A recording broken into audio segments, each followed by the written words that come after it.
그런데 한편으로는 또 입을 막 텀하고 안 되는 거야. 자유롭게 쓸 수 있어야지. 자유롭게 쓸 수 있어야지, 시민들은. 어떤 얘기들도 다 할 수 있어요. 근데 요새 사실 정당도 그렇고 혐오 표현 이런 거 하지 말자. 그래서 뭐만 하면 다 혐오 표현이래. 이거 대단히 표현의 자유를 위축시키는 거고, 지금 정부 민주당이 추진하고 있는 언론중재법 정의당도 반대하고 있죠. 언론중재법 지금 그 헝가리나 폴란드와 같은 그런 사례로 가는 거예요. 굉장한 위축 효과를 일반 시민들한테도, 기자들뿐만이 아닙니다. 쓸 수가 없어요. 지금 유튜버들도 물론 우리와 진영이 다른 사람들이긴 하지만은 사실 그 사람들을 그 체포영장을 발부해서 체포하고 명예훼손 정도의 죄로 이렇게 지금 사실 돼가고 있는 거예요. 그래서 그거 이제 구독이 무서워서 장 못 담그는 격이 이제 나올 수 있는 거지. 한편으로 이제 자유롭게 쓸 수 있도록 보장은 하되 자기가 쓴 글에 대해서 책임을 지면 되는 거죠. 이렇게 그 사람들의 비판 속에서 이런 것들이 자연스럽게 걸러지게 해야 되지. 이것을 완전히 막 무슨 막 징병적 손해배상이라든지 막 체포하고 이런 걸로 억압해서는 안 된다는 거죠. 요거는 근데 뭐 그 판단이 다를 수가, 뭐 어느 정도 수위가 좋으냐에 대해서는 이론이 있을 수 있어요. 근데 이제 19세기의 철학자 이분 들어보셨을 거예요? 볼테르? 이 양반이 이렇게 얘기했어요. 나는 당신의 말에 동의하지 않는다. 그러나 당신이 그러한 말을 할 권리를 나의 목숨을 걸고 지키겠다. 이렇게 얘기했어요. 이것이 그 표현의 자유와 관용입니다. 그리고 이제 우리가 이거 잘 알고, 조국 교수님은 심지어 이렇게 말씀하셨어. 표현의 자유에 대해서. 시민과 언론은 공적 인물에 대해서 평가할 때 주로 일단의 쥐박이 뭐 닭근에 이렇게 하듯이 완벽한 정보를 가질 수 없다는 거예요.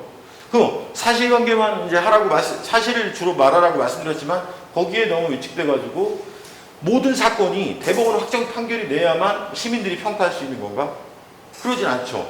나한테 수사력이나 이런 게 없는데 우리 당원들이나 이런 사람들은 거기에 대해서 조국 교수님이 아주 주옥 같은 말씀을 남기셨어요. 그래서 정보를 가질 수 없다. 따라서 공유에 대한 검증 과정에서 부분적 허위가 있더라도 일본 시민들은 법적 제재가 내려서는 법적 제재를 해서는 안 된다는 거예요. 언론중재법 이런 걸로, 재갈법 이런 걸로.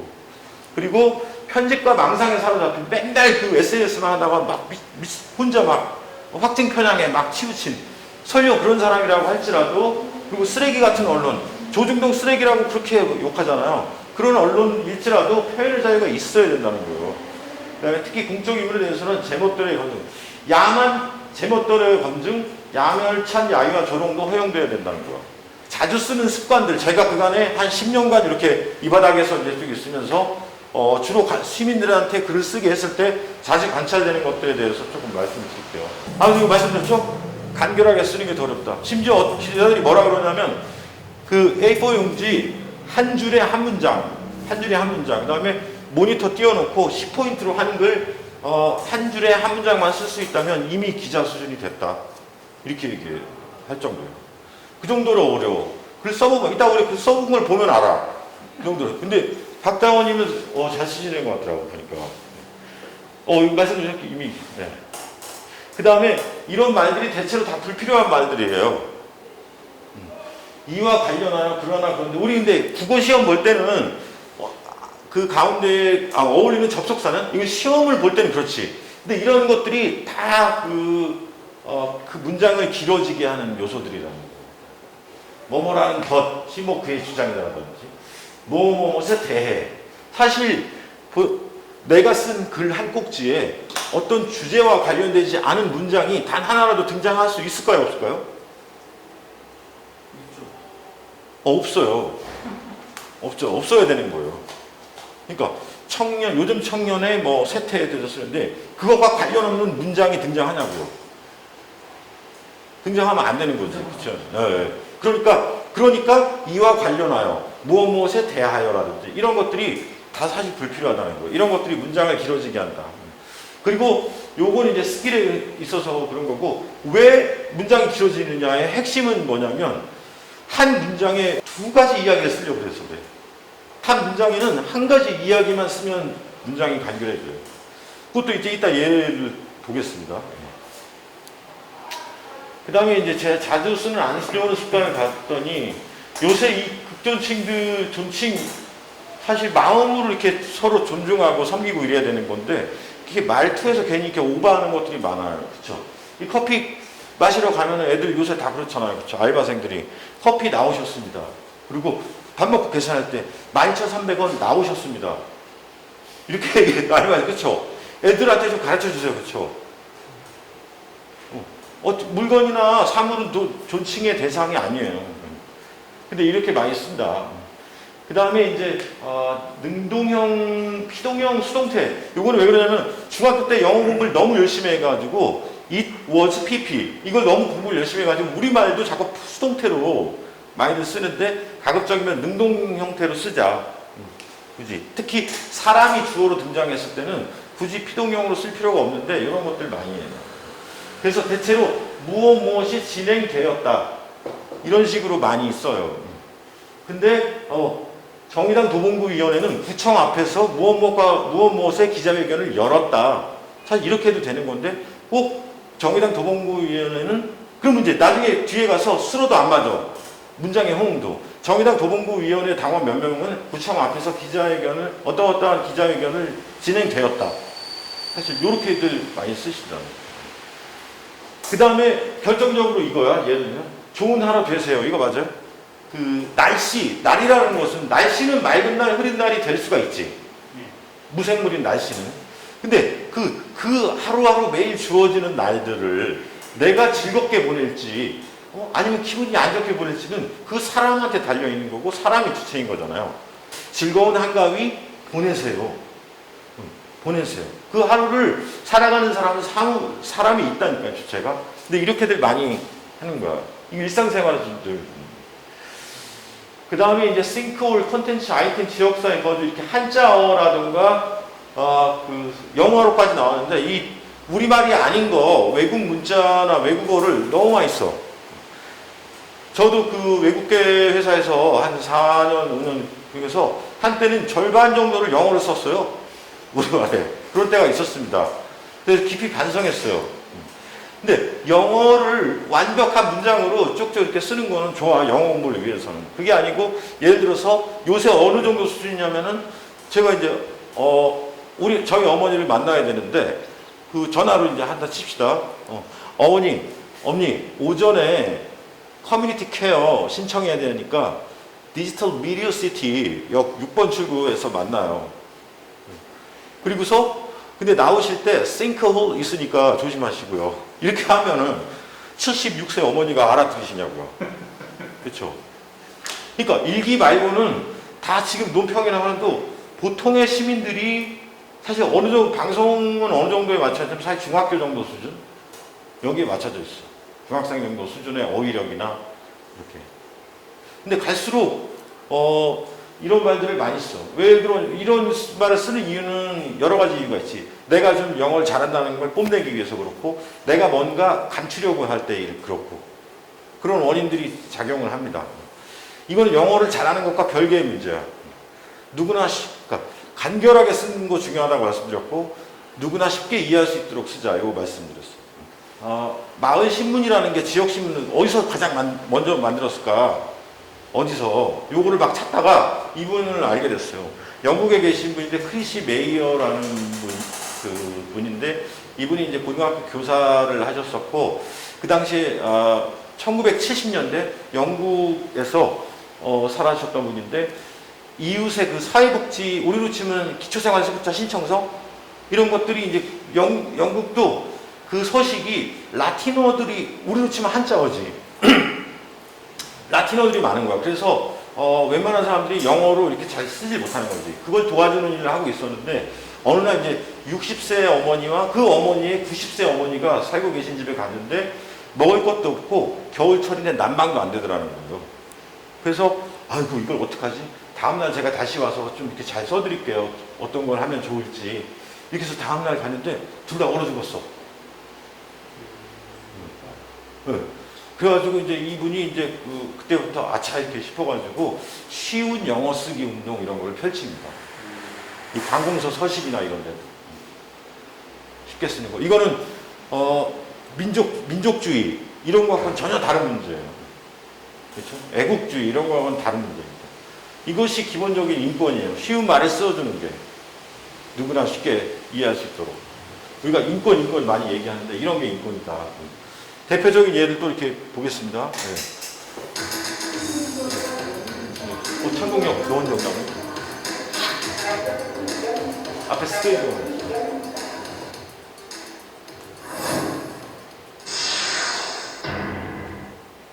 이 여성은 지하철역 등 공공장소에 비치된 자동 제세동기를 가져오라고 외친 후 119 기동대 걱정합니다.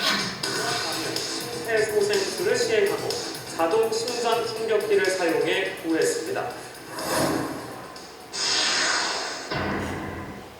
한국전력공사 포문 근처에 지름 1m, 깊이 3, 4m 정도의 신골이 생겨 현장을 통제합니다. 서울 통파에 있는 석촌역 강원 출구와 부근에서 땅거리라고. 땅거리 현상이 나타났습니다.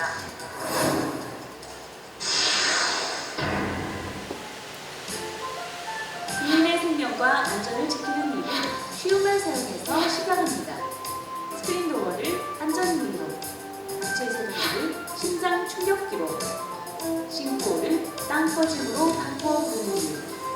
작은 노력이 큰 차이를 만듭니다. 정부가 먼저 반성하겠습니다. 우리말 과거를 소중히 여기며 제대로 쓰고 있는지 공문서나 연설문을 쉽고 바르게 쓰며 정부의 노력과 국민의 관심이 모두를 지켜줍니다.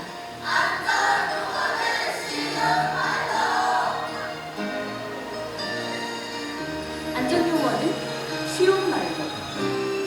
그러니까 말과 글이라는 것은 우리가 안전 막 세월호 사고 이후로 되게 중요하게 막 부르짖잖아요. 말과 글은 생명이나 안전과도 결부돼 있어요. 아까 그 사례에서도 보시다시피 지하철역 가면은 AED 이렇게 써놨는데 artificial 뭐 encephalopathic device 이거야. 그게 그 심장마비 왔을 때 이렇게 충격 주는 거 지하철에 있는데 그 AED라고 하면 알아먹을 사람이 4년제 대학을 나와도 못 알아보겠어. 그렇잖아. 근데 우리가 근근히 이렇게 많이 쓴다니까요. 그리고 영어 공부를 안 하신 7, 80대 어르신들도 우리 동네에 많아요. 그래서 가급적이면 쉬운 우리말을 쓰도록 하자. 문장은 간결하게 쓰자. 쉬운 말을 쓰자. 제가 이제 관찰한 안 좋은 그 습관들, 제가 요 강의를 이제 막 쭉 전국으로 다니면서 이렇게 또 아까 이어서 보면 문장을 길게 쓴다, 어려운 말을 쓴다, 이런 거 하고, 그 다음에 이 그 명사들을 이렇게 쭉 나열하는 거, 이런 거 많이 써. 왜냐면 이거 현수막이나 피켓에는 이렇게 짧게 써야 되니까 여기 이제 자꾸 개조식이라 그러는데 여기 이제 습관을 붙이면은 자꾸 이런 식으로 쓰게 된다 이거죠. 예상사고의 선제적 대처 필요. 그러면 이런 말들은 자 영어는 아니지만은 한 번에 완화다 읽는 사람이 그쵸? 그러면 근데 이거는 이제 문장이 조금 길어지더라도 그쵸? 있을지 모를 사고에 미리 대처해야 한다. 이렇게 하면 될 것을 갖다가 괜히 이렇게 예상사고의 선제적 대처 필요 이렇게 쓴다는 거죠. 그 다음에 이 뭐뭐 하는 것 이거 뭐뭐 하는 것은 뭐뭇이다 이런 거 진짜 많이 씁니다. 왜 강조하고 싶어서 이게 그 문장이 또 길어지게 하고 읽는 사람을 피곤하게 해요. 예를 들면 이런 거야. 여기서 중요한 것은 남북이 함께 만들었다는 것이다. 이렇게 쓴다는 거예요. 것 계속 나와. 김훈 작가 아시죠? 김훈 작가는 책 한 권을 쓰는데 이 것을 한 번도 쓰지 않고 내가 쓰겠다. 오죽하면 이렇게까지 말씀하시는 거예요. 이 것이 읽는 사람을 굉장히 피곤하게 한다. 그래서 사실 그럼 이거 어떻게 쓰는 게 사실 좀 좋아요? 이거는 하나라도 뺀다면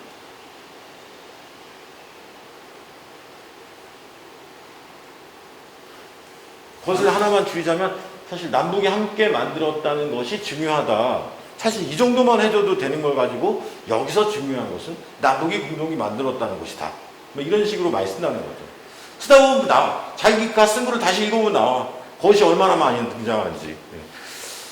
그래서 자기가 쓴 글도 사실 블로그 그 월간동에 생긴 것도 사실 소리내서 읽어보면은 돼요.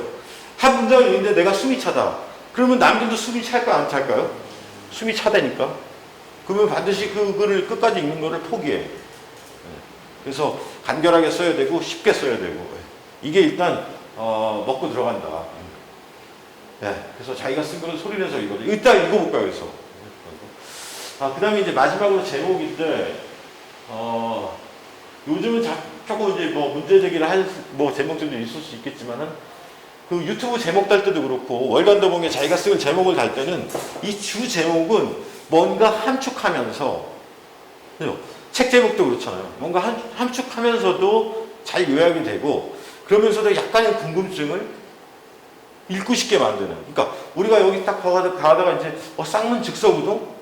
그냥 한번 먹어볼까? 이거랑 마찬가지 간판인 것 같은 거예요. 그렇죠? 그래서 주 제목은 그런 식으로 좀 달고, 부제목은 그것을 이제 좀 더 약간 더 설명한 이런 식으로 달아주면 좋을 것 같아요. 그래서 주제목과 부제목을 달아주는 게 좋을 것 같아요. 블로그에 쓰실 때도. 그래서 주제목은 이런 것들이 뭐 예가 될 수 있다는 거. 당신이 만약 에이즈 환자라면 약간 그 궁금증을 유발할 수 있는. 근데 그렇다고 해서 너무 낚시질을 하면 안 돼. 그럼 이렇게 신뢰도가 떨어져요. 그렇다고.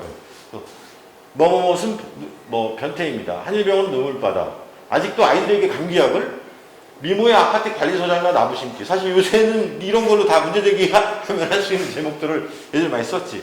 그 다음에 세금폭탄. 이 노무현 정부가 그 몰락하는 데는 이 사음절로 망했어요. 도봉에는 고향의 어머니 6글자로 망할 뻔했고, 노무현 정부는 세금폭탄 이 사음절로 망한 겁니다. 그때 조선일보는 신필에 가깝다 그랬어요. 이 세금폭탄이라는 말이 그때 생겨났거든요. 그래서 지지율이 곤두박질 치는데 결정적으로 기여했어. 그만큼 이 말과 글이 무섭다는 거지. 진짜 잘 만든 말이야, 세금폭탄 이거. 지하철 4호선 직접 운전해보니, 경찰서로 등교한 아이들, 50만 원의 주인공 찾기, 도봉시민의 뭐 치유와 기움 사건, 뭐 한국으로의 미래 시크입니다. 근데 이제 요거는 이제 부제목들이에요. 도봉엔 3주년 후원 주점, 건강가정지원센터 마을장터 개최, 도봉엔 마을 미디어 교실 열어, 도봉산 축제, 도봉산 입구에서. 당연히 도봉산 축제니까 도봉산 어디든가에서 하겠지. 근데 사실 나도 모르게 이런 식으로 사실 많이 달아, 주제목을. 근데 이거는 부제목으로 빼고, 주제목은 요즘 추세는 이런 식이다. 대신 또 너무 과도하게 낚시질을 많이 하다 보면은 시대도를 잃을 수 있으니까 그 선을 좀 이제 줄타기 하면서 이렇게 제목까지 달아주면은 글이 완성이 되겠습니다. 네. 그래서 결론적으로 말씀드리면은 글은 근데 이제 글은 또 이제 뭘 쓸까? 엉덩이. 여기 마지막 퀴즈. 오늘 쭉 말씀드렸는데, 글이 이제 안 써지는 이유는 그 쓸 내용이 분명치 않다라는 거. 그 다음에 막연할 때는 육하원칙, 그 내용을 담아보자라는 거였고, 첫 문장이 시작되지 않을 때는 일단 가장 포괄적이고 핵심적으로 써보자였고, 그 다음에 문장을 쓸 때 주의할 점으로 강조한 거는 간결하게 쓰자, 쉽게 쓰자, 요거였습니다. 그리고 여기 한 글자 뭘로 들어갈까요? 발이야, 발 이렇게.